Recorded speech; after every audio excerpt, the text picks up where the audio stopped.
जय श्री कृष्णा दोस्तों, व्यसना फैमिली में आपका स्वागत है। दोस्तों, आज की वीडियो में हम सावन सोमवार की व्रत कथा सुनाने जा रहे हैं। इस कथा को श्रवण करने मात्र से प्राणी के सभी प्रकार की मनोकामनाएं पूरी होती हैं। दोस्तों, अगर आप सावन सोमवार का व्रत करते हैं तब भी और नहीं करते तब भी इस कथा का श्रवण अवश्य करना चाहिए।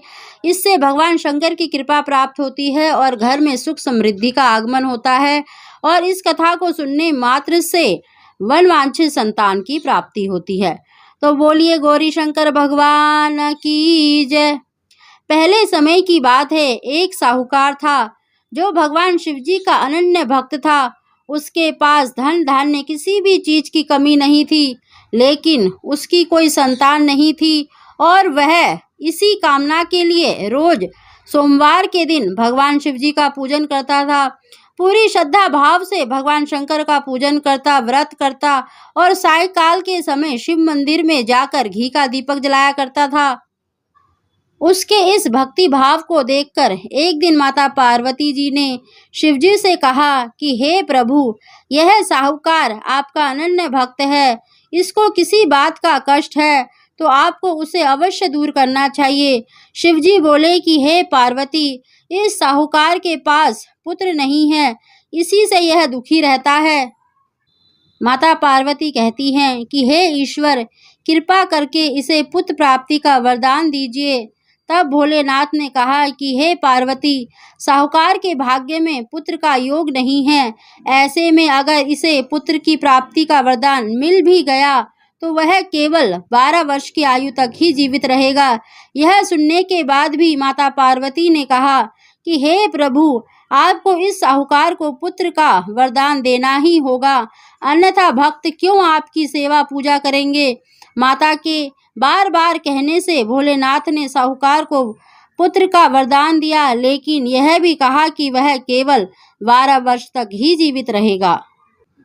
साहूकार यह सारी बातें सुन रहा था, इसीलिए उसे ना तो खुशी हुई और ना ही दुख हुआ। वह पहले की तरह ही भोलेनाथ की पूजा अर्चना करता रहा। उधर सेठानी गर्भवती हुई और 9वें महीने से उसे सुंदर बालक की प्राप्ति हुई। परिवार में खूब हर्षोल्लास मनाया गया, लेकिन साहूकार पहले की तरह रहा और उसने बालक की 12 वर्ष की आयु का जिक्र भी किसी से नहीं किया।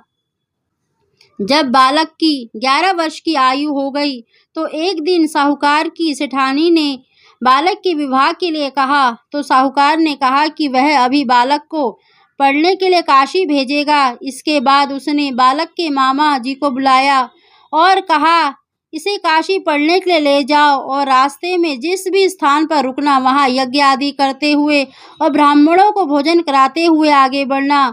उन्होंने भी इसी तरह करते हुए आगे बढ़े। रास्ते में एक राजकुमारी का विवाह था, जिससे उसका विवाह होना था। वह एक आंख से काना था। तो उसके पिता ने जब अति सुंदर साहूकार के बेटे को देखा तो उसके मन में आया, क्यों ना इसी को घोड़ी पर बिठाकर शादी के सारे कार्य संपन्न करा लिए जाएं। तो उन्होंने मामा जी से बात की और कहा कि इसके बदले वे उन्हें बहुत सारा धन देंगे, तो वह भी राजी हो गए।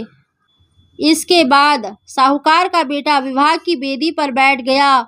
जब विवाह का कार्य संपन्न हो गया तो जाने से पहले उसने राजकुमारी की चुंदरी के पल्ले पर लिख दिया कि तेरा विवाह तो मेरे साथ हुआ, लेकिन जिस राजकुमार के साथ तुम्हें विदा करेंगे वह एक आंख से काना है। इसके बाद वह अपने मामा के साथ काशी के लिए चला गया। उधर जब राजकुमारी ने अपनी चुंदरी पर यह लिखा हुआ पाया तो उसने राजकुमार के साथ जाने से मना कर दिया।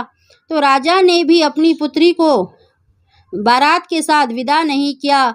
बारात वापस लौट गई। उधर मामा और भांजे काशी पहुंच गए थे। एक दिन जब मामा ने यज्ञ रचा रखा था और भांजा बहुत देर तक बाहर नहीं आया, तो मामा ने अंदर जाकर देखा तो भांजे के प्राण निकल चुके थे। वह बहुत परेशान हुए, लेकिन सोचा कि अभी रोना पीटना मचाया तो ब्राह्मण चले जाएंगे और यज्ञ का कार्य अधूरा रह जाएगा। जब यज्ञ संपन्न हुआ तो मामा ने रोना पीटना शुरू किया। उसी समय शिव पार्वती उधर से जा रहे थे तो माता पार्वती ने शिवजी से पूछा कि हे प्रभु, यह कौन रो रहा है। तभी उन्हें पता चला कि यह तो भोलेनाथ के आशीर्वाद से जन्मा हुआ साहूकार का पुत्र है। तब माता पार्वती कहती हैं कि हे स्वामी, इसे जीवित कर दें, अन्यथा रोते रोते इसके माता पिता के प्राण निकल जाएंगे। जब भोलेनाथ ने कहा कि हे पार्वती, इसकी आयु इतनी ही थी, सो वह भोग चुका है, लेकिन माँ के बार बार आग्रह करने पर भोलेनाथ ने उसे जीवित कर दिया। लड़का ओम नमः शिवाय कहते हुए जी उठा और मामा भांजे दोनों ने ईश्वर का धन्यवाद दिया और अपनी नगरी की ओर लौटे।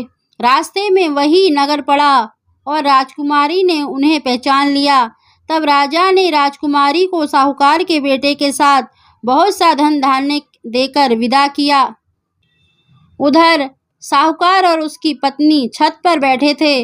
उन्होंने यह प्रण रखा था कि यदि उनका पुत्र सकुशल ना लौटा तो वह छत से कूदकर अपने प्राण देंगे।